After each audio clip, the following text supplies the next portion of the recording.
The air at Nellie Air Force Base in Nevada is thin and hot, smelling of jet fuel and dry dust. For Captain Anya Sharma, it was the smell of home. She wasn't a loud person. In a world of swaggering pilots with nicknames like Viper and Jester, Anya was just Anya. She was quiet, focused, and professional. She let her flying do the talking, and her flying was flawless. She was a pilot of the A-10 Thunderbolt II, better known as the Warthog. It wasn't a sleek, beautiful jet like the F-16S that streaked across the sky. The A-10 was built for one purpose: to protect the men on the ground. It was brutally effective, a flying tank with a gun that fired shells the size of milk bottles. It was an honest, hard-working plane, and Anya felt a deep connection to it. Her quiet nature was often mistaken for weakness. Her squadron leader, Major Davis Viper Thompson, was a man who believed confidence should be worn like a flashy watch. He saw Anya's calm demeanor and saw hesitation. He saw her meticulous, almost obsessive pre-flight checks, and saw a lack of natural instinct. He never said it to her face, not directly, but his doubts hung in the air during every briefing, in every sideways glance. The news that set the whole story in motion came on a Tuesday morning. A joint training operation was scheduled. A top-tier Navy SEAL team, SEAL Team 3, was coming to Nellie to coordinate close air support exercises. It was a big deal. These weren't just any soldiers. They were the best of the best, legends in the special operations community. And Anya, to Viper's visible surprise, was assigned as one of the lead A-10 pilots for the exercise. The briefing room was packed. The air was thick with a mixture of Air Force confidence and the quiet, intense energy of the SEALs. They sat in a tight group, their arms crossed, their faces hard and unreadable. Their leader was Senior Chief Petty Officer Rex Bulldog Thorne. He was a mountain of a man with a square jaw and eyes that seemed to see right through you. He carried the weight of 2 decades of warfare on his shoulders. Viper stood at the front of the room, pointing to maps and diagrams. "The objective of this exercise is seamless integration," he said, his voice booming. "When these men are on the ground, in the thick of it, they need to know that we, their eyes in the sky, are ready to deliver precise and overwhelming firepower. There is no room for error, no room for hesitation." As he said the word hesitation, his eyes flickered toward Anya for just a second. It was a small gesture, almost unnoticeable, but to Anya it felt like a physical blow. She kept her face a perfect mask of professional calm, but inside, a familiar fire began to burn. After the main briefing, the pilots and SEALs broke into smaller groups. Anya found herself standing with Bulldog and a few of his men. She held out her hand. "Captain Anya Sharma, I'll be your primary support for this op. I've studied the terrain maps and the mission parameters. I'm ready for anything." Bulldog looked at her hand for a moment before giving it a single, firm shake. His grip was like iron. "Senior Chief Thorne," he grunted. He didn't smile. "We don't need a map reader, Captain. We need a killer. When we call for fire, it needs to rain down yesterday. Can you do that?" The question was a test. It was dismissive, condescending. It implied she was just a book-smart pilot, not a warrior. The men around him shifted their weight, their expressions mirroring his skepticism. Anya met his gaze without flinching. Her voice was low and steady. "Senior Chief, when you're on the ground and you need help, you won't have to ask twice. I live to hear that call." He didn't seem impressed. He just gave a short nod and turned back to his men. Dismissing her, the moment of injustice settled deep in Anya's gut. It wasn't just about her. It was about every woman who had to prove herself 10 times over. It was about the quiet professionals who were constantly underestimated by the loud and the arrogant. In the days that followed, Anya threw herself into her work. While other pilots went to the bar after hours, she was in the simulator, flying the training mission over and over again. She memorized every hill, every dry riverbed, every possible ambush point in the Nevada desert. She knew the terrain better than the men who would be walking it. One evening, as she was leaving the simulator bay late, she passed the open door of the ready room. She heard voices inside. It was Viper and Bulldog. She paused in the shadows of the hallway, knowing she shouldn't listen, but unable to walk away. "I'm just saying, Rex. She's methodical. I'll give her that," Viper was saying. "But she doesn't have that fire in the belly. In a real-world scenario, when things go sideways, you need instinct. You need a gunslinger. I'm not sure she has it." Bulldog's voice was a low rumble. "My men's lives depend on the pilot in that seat. Davis, if she hesitates, if she freezes for even a second, people die. I saw her in the briefing. She looks like a librarian, not a warthog driver." The words were a confirmation of everything she had feared. They saw her quiet confidence as weakness. They saw her careful preparation as a flaw. They had already judged her not on her skill, but on their own prejudice. Anya didn't storm in, she didn't confront them. That wasn't her way. She simply turned and walked away, the quiet hum of the hangar lights seeming to mock her. The injustice didn't break her, it forged her. A cold, hard resolve settled over her. They wanted a killer, they wanted a gunslinger. Fine. She would be the angel of death they never saw coming. She wouldn't do it for their approval. She would do it for the integrity of the job. She would do it for the men on the ground, whether they believed in her or not. 2 weeks later, the training was over. The world, as it often does, had other plans. Tensions flared in a remote mountain region of Afghanistan. A high-value target, a notorious insurgent leader, was located. The mission was green-lit. It was no longer an exercise. It was real. SEAL Team 3 was chosen for the job, and because they had just trained for this exact type of mission, Anya's A-10 squadron was tasked with providing the air support. The forward operating base was a world away from the polished order of Nellis. It was a dusty, chaotic collection of tents and containers dropped in the middle of a hostile landscape. The air was cold and thin, and the mountains loomed like jagged teeth on the horizon. The tension was a living thing, a constant pressure on everyone's chest. On the night of the mission, Anya walked toward her A-10. The ground crew was finishing the last of their checks, loading the massive 30mm cannon and hanging bombs and rockets from the wings. The plane looked like its namesake, a beast ready for a fight. She saw Bulldog and his team nearby, doing their final gear checks. They were a picture of deadly focus, their faces painted, their movements economical and precise. Bulldog caught her eye. He gave her a curt, almost imperceptible nod. It wasn't a gesture of respect. It was an acknowledgement. Don't screw this up. Anya climbed into the cockpit, the familiar smells of electronics and worn leather enveloping her. She strapped herself in, her movements calm and deliberate. She went through her checklist, each item a small prayer for the men she was about to watch over. Down below, the SEALs loaded into their helicopters. They were heading deep into enemy territory. Anya started her engines. The powerful turbines went to life. She taxied onto the makeshift runway, the Warthog feeling heavy and powerful beneath her dot. As she pushed the throttle forward, and the plane surged into the dark sky, she had one last thought. It wasn't about Viper or Bulldog or their doubts. It was a simple, cold fact. Tonight, she was their guardian angel, and they had no idea how much they were going to need one. The part ends there, with her A-10 climbing into the blackness, a lone protector heading towards a storm she could feel brewing on the horizon. The night was as black as polished stone. High above the jagged peaks of Afghanistan, Captain Anya Sharma's A-10 circled in a wide, lazy orbit. Below her, the world was a patchwork of grays and blacks on her targeting pod display. She was a ghost in the sky, a silent observer miles above the earth. The only sounds in her cockpit were the steady hum of the avionics, the whisper of the oxygen system, and the calm professional voices in her headset down on the ground. SEAL Team 3 was moving. After a rough helicopter insertion near the target village, they were now on foot, making their way through a series of narrow, winding valleys. Their mission was, on paper, straightforward: locate and capture the insurgent leader. Intelligence suggested he was in a specific compound on the outskirts of the village, protected by a small contingent of bodyguards. It was supposed to be a quiet, in-and-out operation. Anya's job was to be their insurance policy.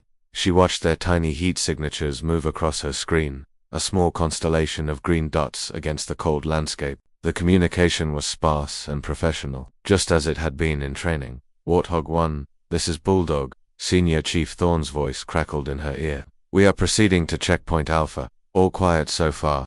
Solid copy, Bulldog, Anya replied, her voice even. Warthog 1 is on station. Sky is clear. You've got a friend up here. There was a slight pause before he responded. Roger that, Warthog 1. He didn't acknowledge her last comment. To him, she wasn't a friend.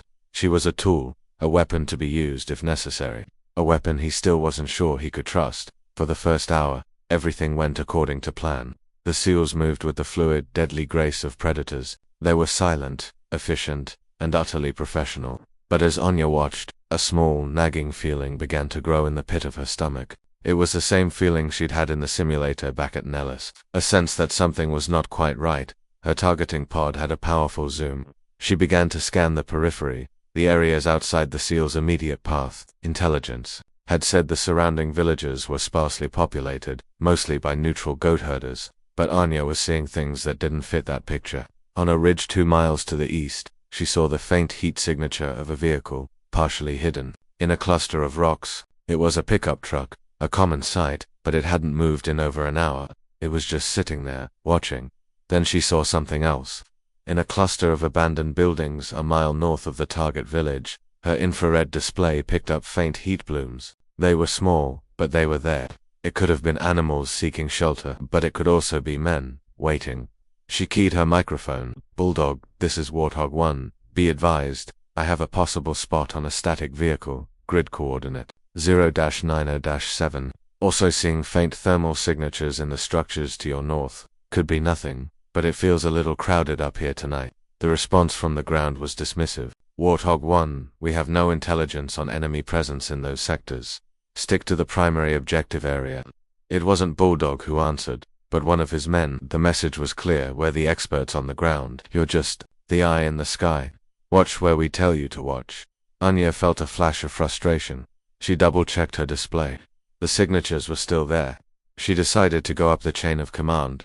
She switched to the command frequency, connecting her to the Tactical Operations Center back at the Forward Operating Base. Major Viper Thompson was the senior controller on duty tonight. "Viper, this is Warthog 1, she said, keeping her voice level.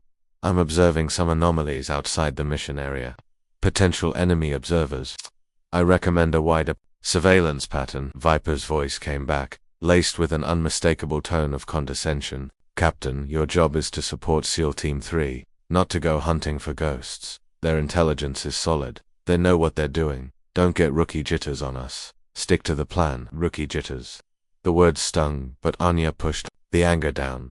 This wasn't about her ego. It was about the lives of the men on the ground. She took a deep breath. As she did, a memory surfaced. It was her father, an old army engineer, a man who built bridges, not destroyed them. He had once told her, after she'd failed a difficult test in flight school, "Anya, the strongest steel is forged in the hottest fire. The pressure is what makes you strong. Don't fear it. Use it." She refocused on her screen, her resolve hardening. She would stick to the plan, but she would also keep watching. She trusted her gut, and her gut was screaming that something was wrong. Down below, the SEALs reached the outskirts of the target village. It was eerily quiet. Too quiet. They stacked up outside the main gate of the compound where the insurgent leader was supposedly staying. Bulldog gave the signal. In a flash of controlled violence, they breached the gate. The compound was empty. It was a ghost town. Tents were set up. Fires were still smoldering, but there was no one there. It was a trap. The first explosion came from the south. It was an IED, a massive, buried bomb that erupted in a fountain of dirt and fire, cutting off their retreat path. Immediately, the night erupted. Muzzle flashes lit up the ridges all around them. The quiet village they had walked into was a kill box. The sound of machine gun fire echoed through the valleys, a terrifying, deafening roar. Bulldog's voice, for the first time, held a note of raw urgency. "Contact, contact, we are in a full-blown ambush. Multiple positions, all sides." Anya's heart hammered against her ribs. Her fears had been realized. The observers she had seen, the men in the abandoned buildings, they weren't ghosts. They were the enemy, and they had just closed the trap. The SEALs were pinned down in the empty compound, taking fire from elevated positions on 3 sides. It was a textbook ambush. They were outnumbered, outgunned, and their only cover was a series of low mud walls. A rocket-propelled grenade slammed into the wall near Bulldog's position, showering him with debris. His voice came over the radio again, strained and desperate. "Warthog 1, we need immediate air support. We are taking heavy casualties." "I'm on it, Bulldog," Anya said, already banking her a 10, her calm professionalism taking over. "Talk to me. Where do you need it?" But before he could answer, another explosion rocked the compound. This one was closer. A piece of shrapnel must have hit their radio equipment. The line went dead. Anya tried again. "Bulldog, this is Warthog 1. Do you copy?" "Bulldog, talk to me." Only static answered. She could still hear the faint sounds of the battle over the open channel, the crack of rifles, the thud of grenades, but she had lost direct communication with the team leader. Then a single, desperate transmission came through on the secondary, emergency channel. It was Bulldog. His voice was ragged, almost unrecognizable. "Mayday, Mayday. All stations, this is Bulldog. My primary comms are down. We are in a hornet's nest. We are taking heavy fire from all sides. We are cornered." And then, the emergency channel also filled with the hiss of static. He was gone. Anya was alone. In the sky, below her, the men who had doubted her, the men who had dismissed her warnings, were being cut to pieces. And she had lost all contact. She was their only hope, and she was flying blind. The part ends there, with the roar of the battle below and the deafening silence in her ears. A lone pilot facing an impossible choice, the battle raged below. From her vantage point to miles high, Captain Anya Sharma's targeting pod display looked like a scene from a nightmare. The compound where the SEALs were trapped was the center of a storm of fire. Muzzle flashes blinked like angry fireflies from the surrounding hills, all converging on that one small piece of ground. The green dots that represented the SEALs were clustered together, barely moving, pinned down behind the crumbling mud walls. Anya's hands were steady on the controls, but her heart was a frantic drum against her ribs. She could see the whole disaster unfolding with perfect, horrifying clarity. The enemy wasn't just shooting from a distance. She saw teams of fighters maneuvering down the slopes, using the darkness and the terrain as cover, moving to flank the SEALs' position. They were tightening the noose. The observations she had made earlier, the ones that had been dismissed as rookie jitters, were now the tactical reality that was about to wipe out one of the most elite fighting forces on the planet.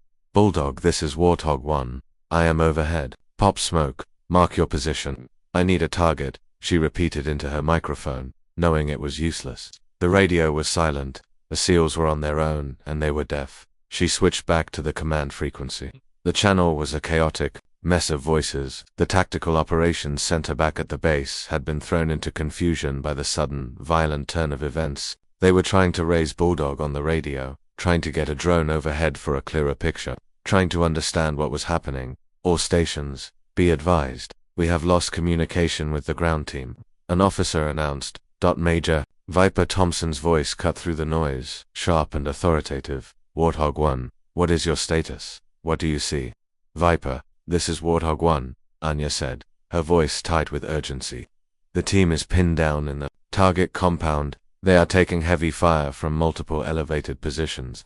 The enemy is maneuvering to flank them. It's a coordinated, multi-pronged ambush. They are about to be overrun. There was a pause. The weight of the rules of engagement hung in the air. The first rule of close air support is the most sacred. Do not kill the people you are trying to save. Without a ground controller, a joint terminal attack controller, or JTAC, to give her a confirmed target, dropping a bomb or firing her cannon was a massive risk. A few feet in the wrong direction, a slight miscalculation, and she would be dropping fire on the very men she was sworn to protect. It would be a friendly fire incident of the worst kind. Careers would end. Pilots would go to prison. Warthog 1, hold your position, Viper ordered. His voice was strained. He was a man caught between a disaster and a court-martial. Do not, I repeat, do not engage without positive confirmation from the ground team. We need to re-establish comms, sir. There's no time, Anya protested, watching a new group of enemy fighters setting up a position on a ridge directly overlooking the compound. They were assembling a heavy machine gun, a DSHK, a weapon that would chew through the SEALs' flimsy cover in seconds. They are setting up a heavy gun. If that thing opens up, it's over. I have a clear view of the enemy positions. I can take them out. Negative, Captain. Viper's voice was sharp. A clear command. That's an order. You do not have permission to engage. The risk of fratricide is too high. Hold your position and wait. Anya stared at her screen, her knuckles white on the control stick. Wait for what? For the SEALs to be wiped out. For the sound of the battle to fade into silence. She could see the muzzle flashes of the SEALs' rifles, growing weaker, more sporadic. They were running low on ammunition. They were losing a memory flashed in her mind, unbidden. It was from her childhood. She was 10 years old, and she had found a bird with a broken wing in her backyard. Her father had come out and looked at it. He told her the kindest thing to do was to leave it be, that nature had to take its course. But Anya had refused. She had carefully scooped up the tiny bird, made a splint for its wing out of a popsicle stick, and nursed it back to health in a shoebox. A week later she had opened the box and watched it fly away. Her father had put his hand on her shoulder and said, "Sometimes the rules are less important than doing what is right." She looked back at her screen. She saw the tiny green dots of the men who had mocked her, who had called her a librarian. The men who were now about to die because of protocol, because of fear, because of hesitation. Viper's voice was still in her ear, a voice of cautious, career-protecting procedure. "Captain Sharma, do you copy my last? Acknowledge the order." She had a choice. It was a stark, simple, and terrible choice. She could follow orders, circle overhead, and listen as SEAL Team 3 was annihilated. She would keep her career, her rank, her freedom. No one could blame her.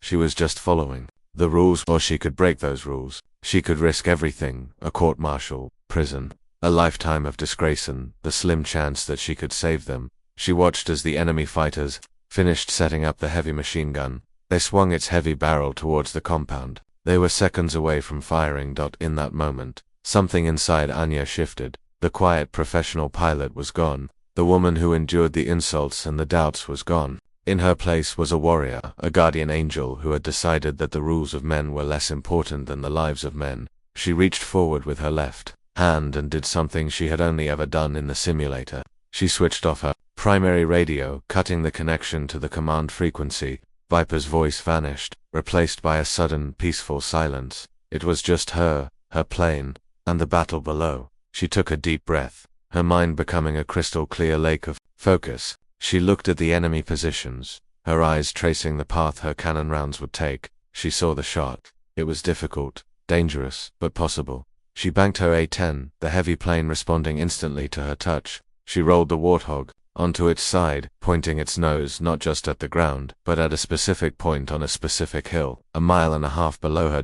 Her thumb moved to the red button on top of her control stick, the trigger for the GAU-8 Avenger cannon, the heart of the WARTHOG. She spoke into the silence of her cockpit, her voice not a plea, but a statement, a quiet, final acceptance of the consequences of her actions. God forgive me. The part ends there, with the A-10 diving towards the Earth, a dark angel of mercy on a mission of unauthorized, unsanctioned, and utterly necessary destruction. For the men of SEAL Team 3, the end was near. They were crouched behind the shattered remains of a mud brick wall, the air thick with the taste of cordite and dust. Their ammunition was critically low. 2 of their men were down, seriously wounded. Senior Chief Bulldog Thorne was firing his rifle in short, controlled bursts, trying to conserve his last magazine. He knew it was over. The enemy's fire was too intense, too accurate. The trap had been perfect. He risked a quick look over the wall and his blood ran cold. On the ridge above, he saw the unmistakable silhouette of a DSHK heavy machine gun, its crew making the final adjustments. That gun would turn their cover into dust. It would be over in seconds. He braced himself, a prayer forming on his lips for his men. That's when the sound came. It wasn't the sound of the battle, it was something else. A high-pitched, terrifying scream that seemed to tear the sky in half. It was a sound that every soldier in Afghanistan knew and feared. It was the sound of an A-10 Warthog in a steep dive. Bulldog and his men flattened themselves against the ground, confused. There had been no warning, no radio call, no friendly whistle to announce an incoming airstrike. For a terrifying second, he thought it was for them. Then, the world erupted. The A-10, Captain Anya Sharma's A-10, came screaming out of the darkness, flying impossibly low. It was a phantom, a winged beast that had appeared from nowhere. The nose of the plane was pointed at the ridge where the heavy machine gun was, and then it spoke. T. The sound was not a sound, it was a physical force. It hit them in the chest like a sledgehammer, a deep guttural roar that vibrated through the ground and into their bones. It was the sound of the GAU-8 Avenger cannon, firing 3,900 rounds a minute. For the SEALs, it was the most beautiful sound they had ever heard. Anya was locked in, a part of the machine. Her focus was absolute. In the green glow of her heads-up display, she saw the stream of 30mm shells, like a red laser beam, walk directly across the enemy position. The heavy machine gun, the crew, the rocks around them, it all simply vanished in a cloud of fire and pulverized earth. She pulled back on the stick, the G-forces pressing her deep into her seat. Her first pass was perfect, but she wasn't done. On the ground, the SEALs stared in stunned disbelief. The relentless fire that had pinned them down had suddenly stopped. The enemy was in chaos. They had never seen an A-10 attack with such ferocity, with such suicidal speed. Anya banked hard, twisting her plane through the narrow valley, using the terrain to mask her approach. She came in again, this time from the west. She had seen the flanking team moving into position. Her target was a cluster of fighters who were about to pour fire into the SEALs' exposed side.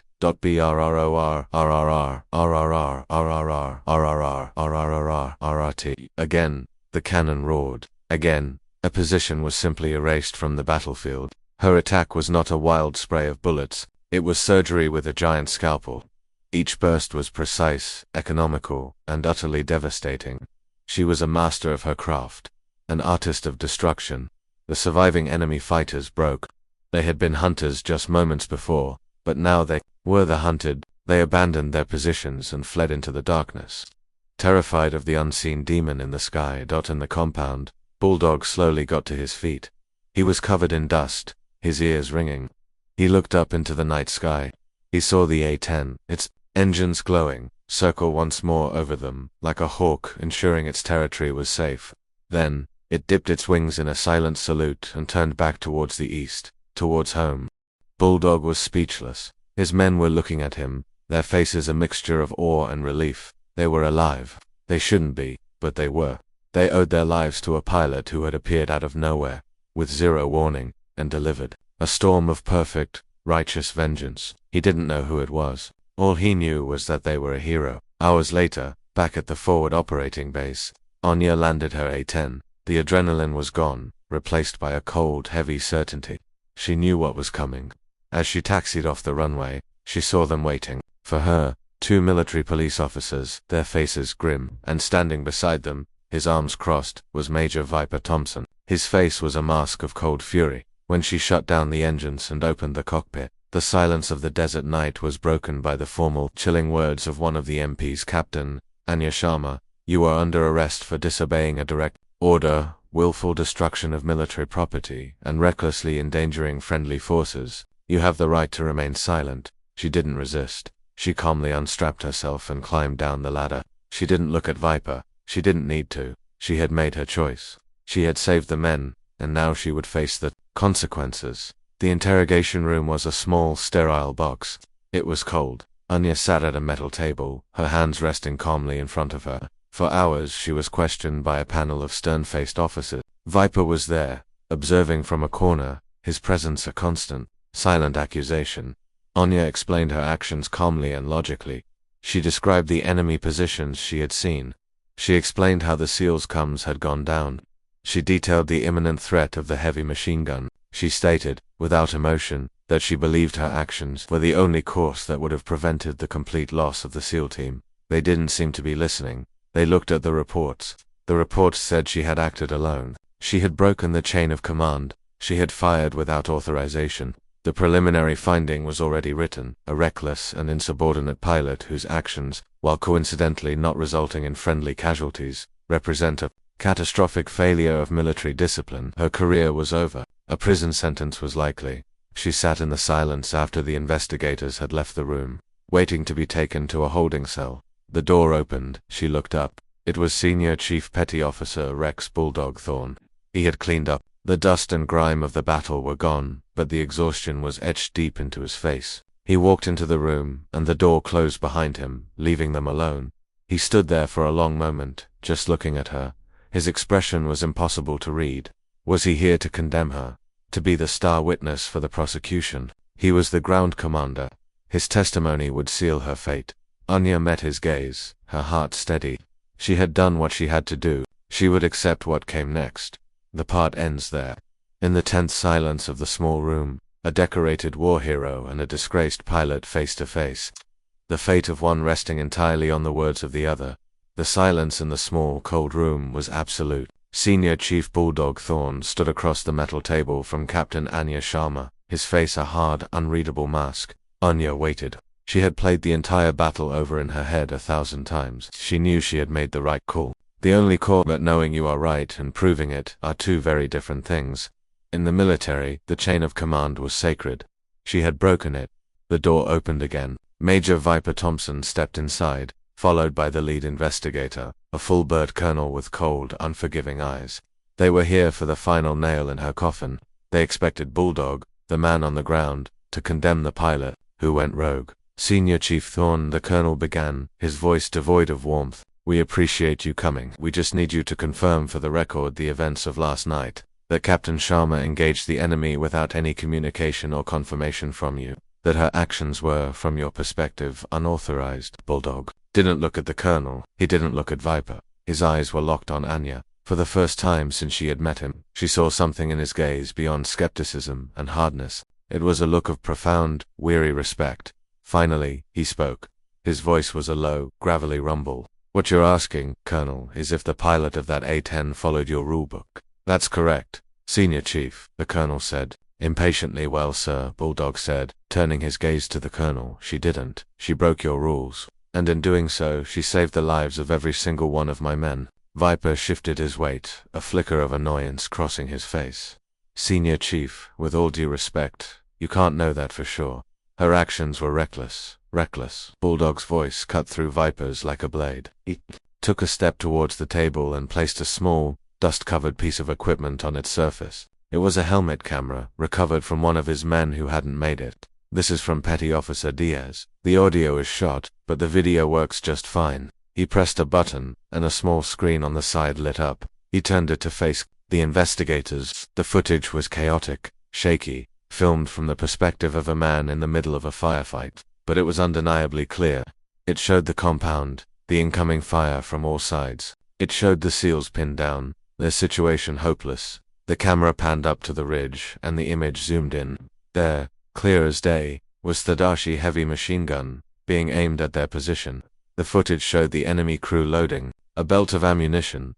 "Right there," Bulldog said, his finger tapping the screen. "That's the moment we were out of options. We had maybe 10 seconds left. We were dead." He let the video play. Suddenly, the footage was rocked by a massive explosion. The camera swung wildly towards the ridge, where the machine gun had been. There was now only fire and smoke.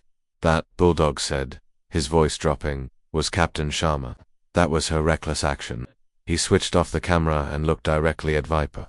"You call it reckless. I call it the only reason my team and I are alive to be in this room today. You sat in a command tent miles away looking at a map. She was in the sky, looking at the battle. She saw what you couldn't see. She understood what you couldn't understand. And she had the guts to make a call you were too afraid to make." He wasn't finished. He said she had zero warning. "You're wrong. She had all the warning she needed. She was just the only one smart enough to read the signs, and the only one brave enough to act on them."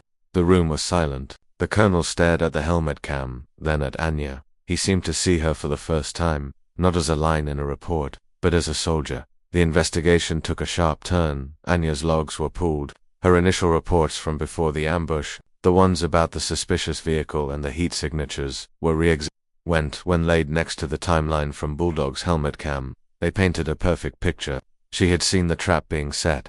She had tried to warn them, and when her warnings were ignored, she had saved them anyway. Anya was cleared of all charges. The official report was rewritten. It now cited her extraordinary situational awareness and decisive action in the face of overwhelming odds. Major Thompson received a quiet, formal reprimand for his failure to properly evaluate intelligence from a subordinate officer, a career-staining mark you would carry forever. A week later, Anya was in the small, crowded officers' club on the base. She was sitting alone at a small table in the corner, nursing a bottle of water. She saw Viper across the room. He met her eyes for a second, then quickly looked away, his face a mixture of shame and resentment. The doors to the club swung open. Senior Chief Bulldog Thorne walked in, followed by the 5 other surviving members of his SEAL team. They were out of their combat gear, wearing their formal dress uniforms. They moved through the crowded room with a purpose, and the sea of people parted for them. The chatter in the club died down as everyone turned to watch. They walked directly to Anya's table. Bulldog stopped in front of her. He stood at attention. Then, in the quiet of the room, he rendered a slow, perfect salute. It wasn't the quick, dismissive gesture of a superior. It was a mark of profound respect from one warrior to another. "Captain Sharma," he said, his voice thick with an emotion she had never heard from him before. "On behalf of my team, and the family of Petty Officer Diaz, thank you. We owe you our lives." One by one, the other 5 SEALs, the toughest men Anya had ever seen, rendered their own salutes. It was a powerful, humbling sight. This was more than justice. This was redemption. Anya stood up. She was no longer the quiet, underestimated pilot. She was the woman who had flown into hell to save them. She returned Bulldog's salute, her own gesture crisp and sure.